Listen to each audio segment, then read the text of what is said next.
It's complicated. Does not even begin to describe America's relationship with Egypt. In exchange for more than $1 billion of your tax dollars a year, the land of the pharaohs has been a partner in fighting terrorism and defending Israel.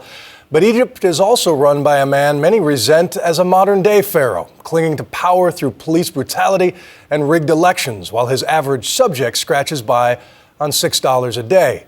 Resentment over this arrangement has been simmering for years. It boiled over this week and exploded tonight, setting the White House and the world on edge. For the very latest, here's Alex Marquardt in Cairo. Bill, despite the curfew, despite the armored military vehicles on the streets, protests continue tonight. Tanks have surrounded the U.S. Embassy to protect it. From our perch, we've heard explosions, cheers, battles. It's been an incredible 24 hours with the government of President Hosni Mubarak on the ropes, trying to figure out what to do in the face of such incredible anger.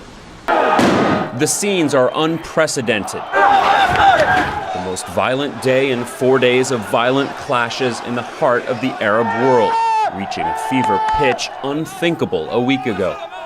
Volleys of rubber bullets and tear gas fired at protesters, buildings and cars set on fire.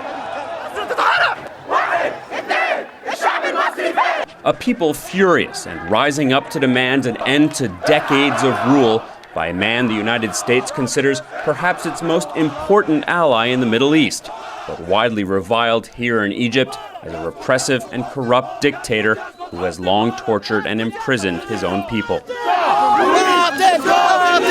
There have been days of violent clashes as the President of the United States carefully avoided taking sides, fanning resentment against America. About Obama? He's talking too much and they don't make anything. The army was sent to Cairo, Alexandria, and Suez. Tonight, a nationwide all-night curfew was imposed and immediately defied. There had been calls for massive million-man protests after Friday prayers.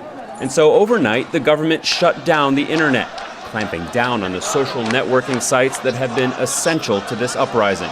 As worshippers prayed, police stood at the ready. As soon as the prayers ended, the fury was unleashed. Egyptians young and old, men and women, pouring into the streets, their numbers growing exponentially. It's a revolution in Egypt now. Just is enough. We hate these people. We hate all this government. We hate it. We want a complete change for all of them. The singular focus of their rage is President Hosni Mubarak, America's staunchest Arab ally, who has been in office so long he has seen 5 U.S. presidents.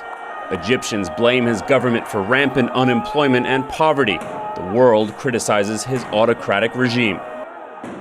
We were caught up in the crowd, running forward and back as tear gas rained down, sending the protesters scurrying down side alleys. The demonstrators wiped their eyes, cleared their throats, and went back for more. The people on the streets now convinced they're on the cusp of a revolution. Flashback 3 days when we met this young woman in the middle of the then peaceful protests. Do you feel like this is the beginning of something? It might be, but it could take a very long time. Then we ran into her today. This is real. This is real. I changed my mind. I did not believe that this was going to happen ever. I can't believe myself. This is happening, and I believe that we've already won. Even if they surprise us this time, we're still going to win. But as the day continued, the demonstrations got uglier. Restaurants along the Nile River were torched. The army rolled in. People cheered, confident it was on their side. After days of clashes, President Mubarak had still not said a word. Finally, with the headquarters of his political party in flames, Mubarak addressed the nation. Not just Egypt, but the whole region watched. He didn't step down, but announced he was getting rid of his cabinet and would install what he called a new government. Not the resignation the masses had called for.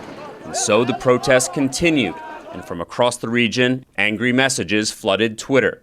The bastard is staying. Not enough. Disappointing.